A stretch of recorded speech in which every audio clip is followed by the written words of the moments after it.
2014 में बीकेयू ने अपने खुल के बीजेपी को समर्थन दिया था। कुछ सालों बाद फिर 2020-21 का हमने आंदोलन देखा। आप बिल्कुल उसमें खुल के सामने रहे, डट के गाजीपुर बॉर्डर पर रहे। क्या हुआ कि वह समर्थन से विरोध में आ गए और उसके बाद फिर अभी क्या चल रहा है अब? देखो, समर्थन तो कभी नहीं दिया, 14 में भी नहीं दिया। समर्थन बीजेपी को तो नहीं दिया कभी भी खुल गया। कैंडिडेट्स को, कैंडिडेट टू पे ही होता है, आज भी रहता है कैंडिडेट टू के ऊपर तो समर्थन नहीं देते। लेकिन लोग पहले पूछते हैं कि जी क्या करें, मगर भाई जो करना कर ले, कह ले जी वो ठीक है। तो जिसका मन जहां बन रहा है वो तो हमारे से स्टैंप लगवाना चाहता है, उसको जहां वोट देनी वो देगा वही। तो हम समर्थन ज्यादा नहीं हमने कभी किसी को करा।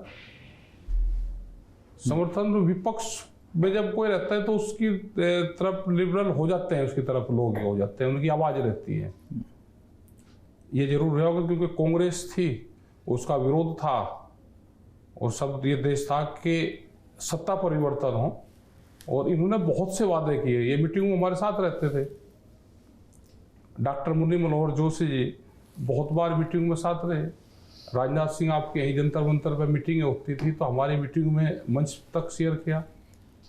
भूमि अधिग्रहण एक्ट में बड़ा रोल पूरे विपक्ष का और सत्तारूढ़ पार्टी का रहा, विपक्ष का भी रोल रहा उस टाइम में।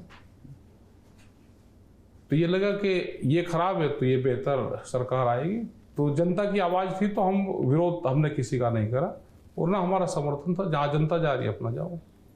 अंजलि, अभी लोकसभा चुनाव आ रहे हैं फिर से। जब किसान आंदोलन हुआ था, आप लोगों की मांगे थी जिस पे बातचीत के बाद में आंदोलन वापस लिया गया था, वो अभी तक पूरी नहीं हुई है। संयुक्त किसान मोर्चा बार बार कह रहा है कि वो बीजेपी का विरोध करेंगे, जो भी उनके कैंडिडेट्स जा रहे हैं उनका विरोध कर रहे हैं। तो आप क्या लगता है आपको कि किसानों का इस बार गुस्सा भाजपा पे निकलेगा या उसका चुनाव पे असर होगा? देखो, जनता तो इनको वोट नहीं दे रही और जीतेंगे यही। भाई जनता तो वोट नहीं दे रही, जीतेंगे यही। यही यूपी के विधानसभा में हुआ। इनकी 80 सीट से भी कम सीटें आई। कितनी? 80 सीट से भी कम आई। और लिखत पढ़त में कितनी आई? 265 या कितनी है? तो कितनी सीट फर्जी जीती? नहीं तो कैसे फर्जी कैसे जीती होंगी? बीजेपी में शामिल हो जाओ, जीत की गारंटी पक्की। मुजफ्फरनगर और शामली में 9 सीटें हैं। 8 सीटें बीजेपी पे थी और 1 सीट समाजवादी पे पहले वाले इलेक्शन में। अब का जब इलेक्शन विधानसभा को हुआ, अब 8 सीटें विपक्ष पे, 1 सीट बीजेपी पे। तो रेशो निकाल लो, 40-42 सीट बैठे हमने। चलो इसको और 10-20% और ज्यादा दे दी, ये 60-65-70 सीट से ज्यादा जीतते ही नहीं यूपी में। और इनका फार्मूला था 1 DM 1 सीट, क्योंकि सरकार इनकी नहीं बन रही थी। फिर उन्होंने फार्मूला लगा कि एक जिला अधिकारी 1 सीट हारी हुई जिता कर देगा। ये कागजों में कहीं नहीं मिलने का, ये इंटरनल रिपोर्ट है पूरी। अगर ये चीजें कहेंगे भाई मुकदमा दर्ज होगा, लेकिन हम सब जगह बोलते हैं ये रिपोर्ट थी कि कैसी भी सूरत में हमको यूपी नहीं छोड़ रही, हमको जीतना है। तो आप कहना चाहते हैं कि ईवीएम में कोई धांधली हुई? ईवीएम की कहाँ जरूरत पड़ रही? जब से ईवीएम है, किसी ने ईवीएम की दोबारा गिनती हुई हो तो वो बताओ भाई देश में। हारने के बाद में कैंडिडेट उसको इलेक्शन कमीशन में जाना चाहिए, वो इलेक्शन कमीशन नहीं जाता। फिर दूसरा रास्ता बचता है कि वो कोर्ट जाए, वो कोर्ट भी नहीं जाता, वो बीजेपी के मुख्यालय में ज्वाइनिंग करने जाता है कि मैं हार गया। उसको 3 ऑप्शन उसके पास में है, उसमें से वो ऑप्शन बीजेपी का मुख्यालय चुनता है, हारने के बावजूद भी। कुमार, नहीं सर, एक तो ये जो अभी आपने जो बोला कि हारने के बाद भी बीजेपी ने सरकार बना ली जीत के, इसको थोड़ा एक्सप्लेन कीजिएगा कि ऐसा इन्होंने कैसे हो सकता है? कोई भी चुनाव हारने के बाद कैसे जीतेगा और कैसे लोग दूसरी पार्टी होने देंगे, क्योंकि तब तो कोई पार्टी हारे ही नहीं। और सर धर्म सिंह सैनी सहारनपुर में 28,000 से आगे चल रहा था। आगे चलता हुआ वहां के अधिकारियों ने कहा कि आप सर, आपके खिलाफ ठीक माहौल नहीं है, आप यहां से जाओ, आप जीत तो रहे हो, आपका जो कागज है जीत का वो आपको मिल जाएगा, आप निकल जाओ यहाँ से। आदमी अपनी जान बचाना प्यारी है, इलेक्शन तो 5 साल में फिर आ जाएगा और चलेगा। और दूसरा कैंडिडेट 350 या कितने वोटों से जिता दिया। इसी तरह से सब जगह हुआ है। सर एक रिलेटेड सवाल है जो आने वाले लोकसभा के इलेक्शन है।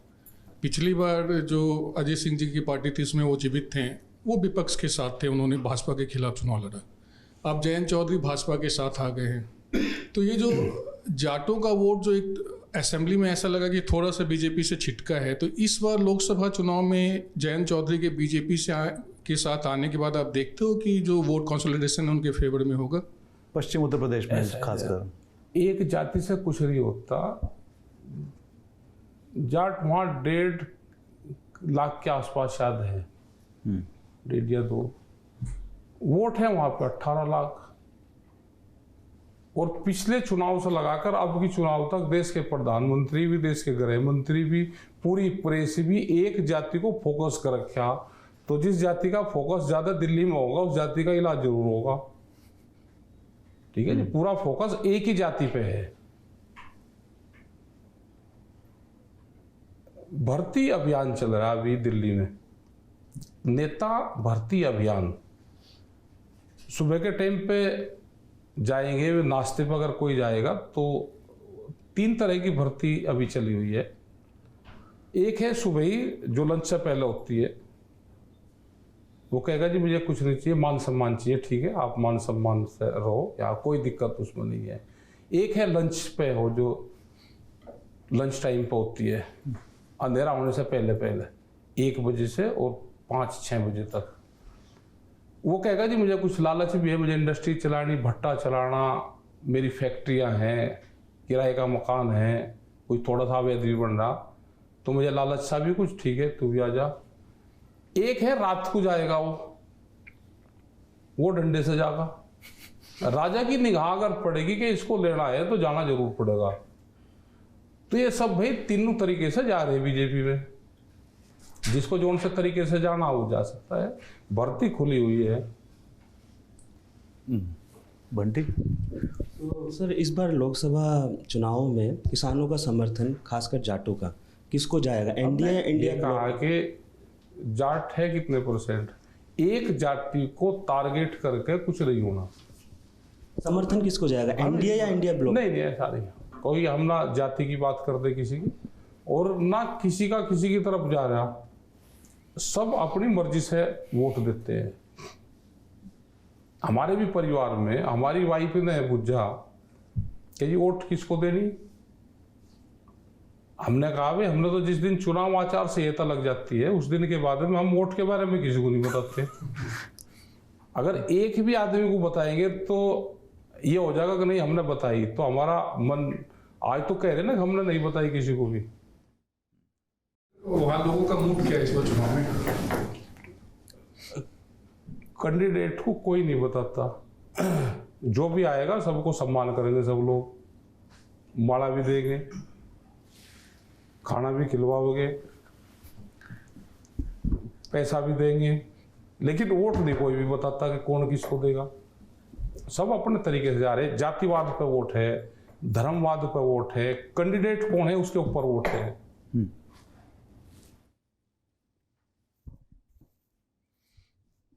राकेश जी, प्रधानमंत्री ने बीजेपी को 370 सीट्स का टारगेट दिया है और एनडीए को 400 पार। अभी ऐसे समय में आपको क्या लगता है कि, और यूपी में 80 सीट्स हैं, अगर ये पाना है तो 80 के 80 जीतने होंगे। अभी जो माहौल है उसके हिसाब से आपको क्या लगता है कि बिना किसानों के और जाटों के सपोर्ट के बगैर बीजेपी इतनी सीटें जीत पाएंगी, खास करके हरियाणा, उत्तर प्रदेश, राजस्थान और अन्य राज्यों में, पंजाब? अभी के 2 नए नारे आएंगे। पहला आएगा वन डे वन सीट, तो 365 दिन हो तो एक तो आ जाएगा, हमको भाई जनता ने इतनी सीटें दी। 370 का जो टारगेट है, तो 370 कश्मीर से जोड़ते हैं कि धारा 370 थी, ये शब्द उन्होंने वहां से उठाए, चोरी करते हैं। दूसरा, जो पहले इनके गठबंधन में लोग थे कि उससे ज्यादा हम जीतेंगे, और ये दिखाएंगे कि हम गठबंधन से ज्यादा अकेले जीत सकते हैं। तो क्या फिक्सिंग नहीं है? आप सारे डाटा को जोड़ लेना, क्या इसमें कोई चोरी नहीं लगेगी आपको कि पहले ही फिक्स मैच फिक्सिंग हो रहा है? कुछ सारा डाटा उठाना, 3 डाटा उठाना भी है। एक आएगा इनका नारा वन डे वन सीट, उससे 365 कवर होगी। 370 365 में 5 सीटों का अंतर है, उसी में इनको धारा 370 कवर होगी। उसी में ही जो इनका गठबंधन थे वो 363 के आसपास शायद इनके गठबंधन के सब लोगों की सीट थी, वो उससे कवर हो जाएगी। तो अपने गठबंधन के लोगों को भी नीचा दिखाएंगे कि हम अकेले तुमसे ज्यादा ले लेते हैं, फिर उनको साथ में लेकर तो 400 पार करवाने इनकी मजबूरी है। तो जब 400 पार होगी तो देश में इलेक्शन की जरूरत ही कहाँ है? इसको रिन्यूअल करवा लो, एक पॉलिसी ले आओगे रिन्यूअल करवा लो, क्यों खर्चा करवा रहे हो? भाई इतने बड़े हुए हो गए कि पब्लिक विरोध कर रही, मीटिंग में कोई जाता नहीं और 400 पार करेंगे, लोग कहां से लेकर आएंगे? तो ऐसा नहीं लगता कि कुछ ना कुछ गोलमोल है इस चीजों में? इस सरकार ने वर्तमान परिस्थिति में आपके अपने असेसमेंट के हिसाब से क्या लगता है बीजेपी अपने इस टारगेट को अचीव कर पाएगी? भाई कागजों में तो फेल और पास ही तो लिखना। देखो जनता तो वोट नहीं दे रही, और भाई जीत यही जाएंगे। आपने जो बोला कि किसान का नाम लेना से उन्होंने शुरू कर दिया है, लेकिन किसानों ने हमेशा आंदोलन किया है, कांग्रेस की सरकार में किया, भाजपा की सरकार किया, यूपी में देखें तो सपा बसपा सब के उसमें। तो, और आपकी बातों से लग रहा है कि जनता साथ नहीं दे रही है, किसान साथ नहीं था, तो क्या किसानों का मोह भंग हो गया हर पार्टी से आज की डेट में? हाँ, मोह भंग तो है, सबसे मोह भंग तो है। क्या करें इसके लिए? किसानों को ही कुछ करना पड़ेगा। भाई वोट देगा फिर हमारे पास बाजो, कहाँ जाओगे? आंदोलन में हमारे साथ रहो, पॉलिटिकल पार्टी में आप जाओ, वोट दे आओ, नोटा तो दबाना नहीं, क्योंकि जो नोटा दबाता है वो तो हताश हो जाता है। हताश होने की जरूरत नहीं, आंदोलन में लगे अपनी बात को। तो किसान का मोह भंग हुआ है लेकिन हताश नहीं है। हताश नहीं है। आपकी किसान यूनियन इस चुनाव में किसी पार्टी के लिए या इस चुनाव में किसानों को कोई राजनीतिक सलाह देगी, या किसी पार्टी को सपोर्ट करेगी, या किसी कैंडिडेट को सपोर्ट करेगी? आपने सोचा अभी तक? हमने नहीं कहा, हमने कहा वोट दे अपनी मर्जी से, अपने अंतरात्मा की आवाज से वोट दे आना, जहाँ आपको ठीक लगे, जहाँ कैंडिडेट आपकी बात सुन सकता हो, जिसको आप कह सकते हो, जिसे आप क्वेश्चन कर सकते हो, अपना जहां आपको ठीक है वहां अपना वोट दो, और वोट देकर फिर अपना आंदोलन में आ जाओ।